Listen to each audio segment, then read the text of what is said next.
So friends, আজকে আমি তৈরি করতে চলেছি সবার চেনা এবং সবার খুব ফেভারিট একটা ডেজার্ট রেসিপি, খুব শর্টকাট পদ্ধতিতে। এবং এই রেসিপিটা বলতে পারেন যে ইনস্ট্যান্ট রসমালাই অথবা বলতে পারে রসগোল্লার পায়েসও। যারা কোনোদিনও কোনো রকম মিষ্টি তৈরি করেননি তারাও যদি এই প্রসেসটা ফলো করে রসমালাই তৈরি করেন, তাদের রসমালাইও 100% পারফেক্ট হবে, এটা আমি কথা দিচ্ছি। এখানে আমি নিয়েছি 8 পিসেস রসগোল্লা। দোকানে যেটা 10 টাকা বা 12 টাকা পিসে বিক্রি হয় সেই সাইজের আমি রসগোল্লা নিয়েছি। রসগোল্লার মধ্যে যে রসটা আছে সেই রসটাকে আমি বের করে নেব। চেষ্টা করবেন যতটা সম্ভব রসটাকে বের করে দেওয়ার। এবং এটা কিন্তু ঘরের তৈরি রসগোল্লা। রসগোল্লা কিভাবে তৈরি করতে হয় সেই রেসিপি আমি আগেই আপনাদের সঙ্গে শেয়ার করেছি। চাইলে আপনারা একবার রেসিপিটা দেখে নিতে পারেন, ডেসক্রিপশন বক্সে লিঙ্কটা দেওয়া আছে। তবে আপনারা চাইলে কেনা রসগোল্লাও নিতে পারেন। এবং এই রসগোল্লাটাকে আমি 4 ভাগে ভাগ করে নিচ্ছি, আপনারা চাইলে আরও একটু ছোট টুকরো করে নিতে পারেন।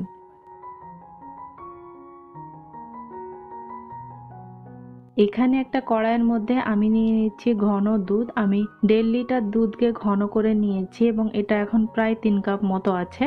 এবং সঙ্গে আমি 2টো এলাচ দিয়ে নিয়েছি।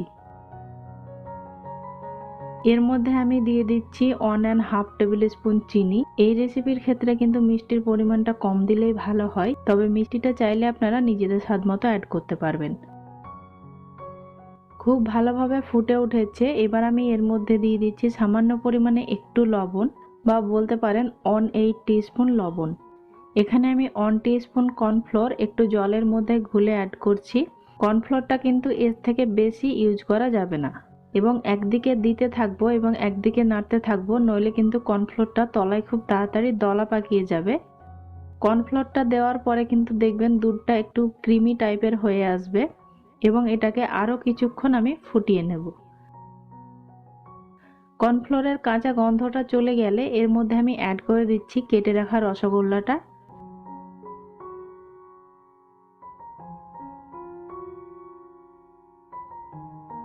এবং খুব ভালোভাবে নেড়ে মিশিয়ে নিচ্ছি। দেখতে পাচ্ছেন দুধটা কিন্তু আগের তুলনায় বেশ ঘন হয়ে গেছে। এখন আমি এর মধ্যে অ্যাড করে দিচ্ছি 1/4 কাপ মালাই। এটা 1 লিটার মিল্কের মালাই আছে, তবে এই দুধ থেকে আমি মালাইটা কালেক্ট করিনি। তবে এটা একেবারে অপশনাল, আমার কাছে ছিল তাই আমি অ্যাড করেছি। চাইলে আপনারা এর পরিবর্তে মিল্কের পরিমাণটা একটু বাড়িয়ে নিতে পারেন। এই দুধটা কিন্তু দেখতে পাচ্ছেন আরো বেশ কিন্তু ঘন হয়ে এসেছে। এর থেকে আর আমি বেশি ঘন করব না, আপনাদের ঘনত্বটা আমি একটু দেখাই। এখন আমি গ্যাসের ফ্লেমটা অফ করে দিলাম।